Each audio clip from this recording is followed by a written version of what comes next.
خليني ارجع لرأفت الهجان تاني، وده يعني يعتبر من اهم الاعمال الدراميه في تاريخنا. والشخصيه كانت شخصيه صعبه جدا، لان على طول بتحاول تظهر عكس حقيقتها. ازاي محمود عبد العزيز ذاكر حضر؟ هل قابل حد حقيقي من الشخصيات دي قعد معاه اتكلم معاه؟ هو طبعا انا بشوف ان رأفت الهجان ده مسلسل اسطوري طبعا. ومسلسل يعني كفايه ان كان الشوارع بتبقى فاضيه في وقت عرض المسلسل، وكانت بتعطل فيه نشرات الاخبار. يعني لما في حلقات كانت بتبقى حلقات كبيره، فكان تيجي ميعاد نشره فكان ما كانش بيتقطع المسلسل. كان خاصه الحلقات الاخيره ما كانش بيتقطع المسلسل، وكان هي نشره الاخبار بتؤجل، ودي سابقه لم تحدث في تاريخ التلفزيون المصري وقتها.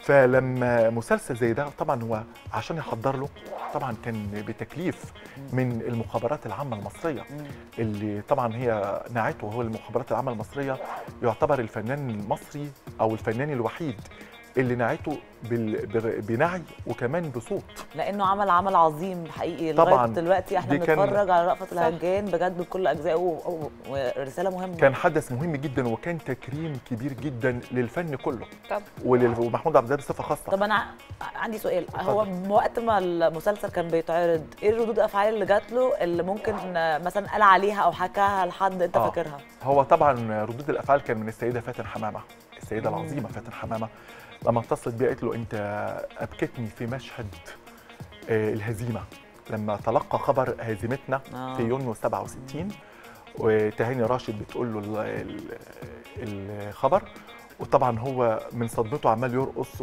يعني مش عارف هو بيعمل ايه. انا عايز اقول المفروض كان مبين مشاعر وهو جواه حاجه ثانيه. المشهد ده يعني المشهد ده حقق له امنيه من امنيات حياته. فاتن حمامه، تخيلي حضرتك لما فاتن حمامه تتصل بيه مخصوص وتهنيه على المشهد وتقول له انت ابكتني.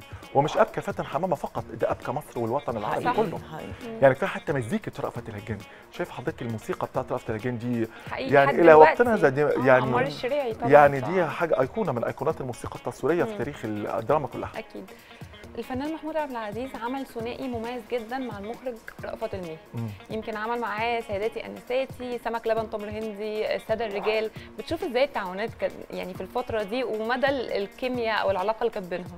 هو المخرج الكبير رأفت الميهي الله يرحمه كان حابب يعمل مع نجم كبير ثنائيه. عمل مع عادل امام في الاول الافوكاتو، لكن عادل امام سرعان ما خرج من عباءه رأفت الميهي، ما طولش معاه الافوكاتو بس.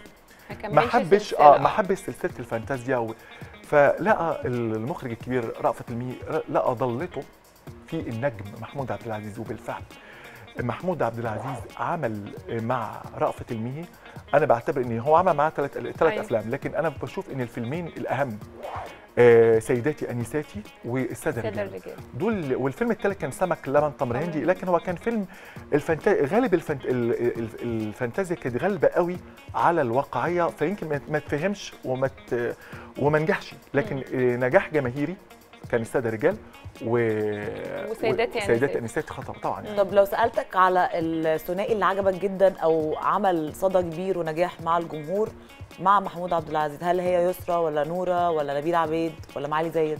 انا بشوف ان هو عمل ثنائيات كتير، عمل مع ميرفت امين، مع مديحه كامل، مع سهير رمزي. بس اكتر حاجه ناجحه بالنسبه لي اكتر حاجه انا بشوفها هي مع نوره.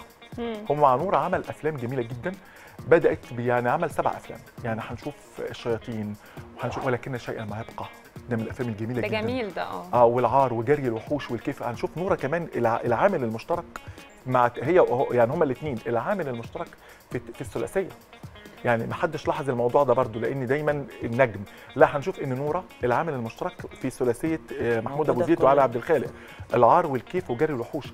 وفي فيلم مهم جدا هو محمود عبد العزيز بنفسه قال ان ده من انضج واحب افلامه، فيلم اسمه نهر الخوف مع نوره سنه 88. الفيلم ده ما بيجيش كتير، لكن فيلم جميل جدا فنيا ونجح نجاح جماهيري منقطع النظير، واخد وحصد عنه جايزه في دمشق، جايزه احسن ممثل. كان معاه نوره وصلاح قبيل وعبله كامل. يا ريت انا بتمنى ان الفيلم ده يعرض، لان الفيلم ده من الافلام اللي بتناقش الخوف جوه النفس البشريه، فيلم في منتهى الروعه والعظمه. اشترك في باقات واتشت الشهريه بتبدا من 14 جنيه و99 قرش، وباقات سنويه تبدا من 150 جنيه.